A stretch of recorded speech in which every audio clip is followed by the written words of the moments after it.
Ideally, in a future world, you could just go to college and it would be like one big game, like multi-level game, and you play game. And games, there's different format of games. There's you can do single player, you can do multiplayer, it can be competitive, it can be collaborative, but there's always a system of quick feedback of how you're doing. There has to be some kind of score system so that you know that you take some decisions, were they the right decisions or the wrong decisions? Did I move ahead of my competitors or not?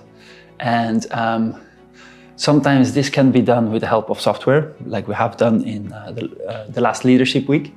But sometimes also this is done by Excel sheets, and this is done kind of manually, but it still has the dynamic of a game, or the underlying dynamics of the game. Yeah. We do have a degree of gamification in a cybersecurity process management tool.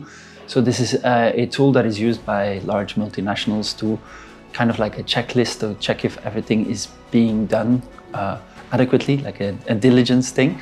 And in that, there are different roles, and there can also be point systems to make sure that the different business units are as compliant and diligent as possible in their cybersecurity processes.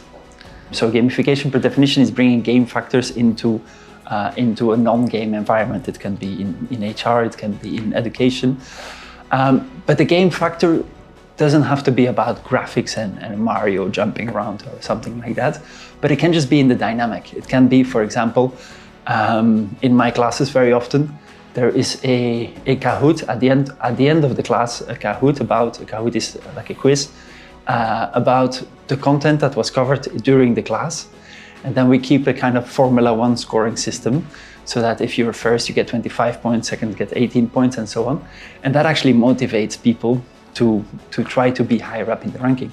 And if then you assign, for example, the teams, team A is position 1 to 5, then everybody who's ambitious wants to be in team A, and they'll pay much more attention in class.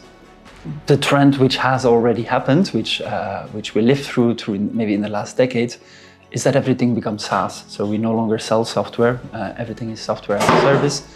We maintain the intellectual property as the software provider, and we sell licenses to it. This has multiple advantages for both sides. On one hand, as a business, you have a recurring revenue rather than a irregular revenue. Back in the days when Office would come out every 4 or 5 years, everybody bought Office and then nothing happens for a few years and then you buy Office again. Now you have subscription to Adobe or whatever you have subscription to. Everything has become subscription, which means it's more regular revenue for the companies. In the end, also higher revenue because you end up spending more.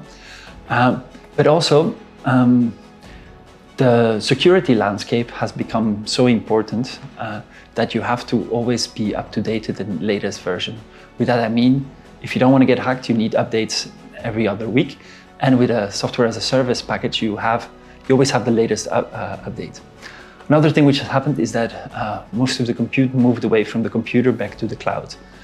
So we used to have kind of centralized workstation things. Then we got better computers, and the computers would have software on them and run the software on the computer. But we don't do that anymore. The software went back to the cloud, and you do everything in your browser, and all of the compute has gone back to the cloud.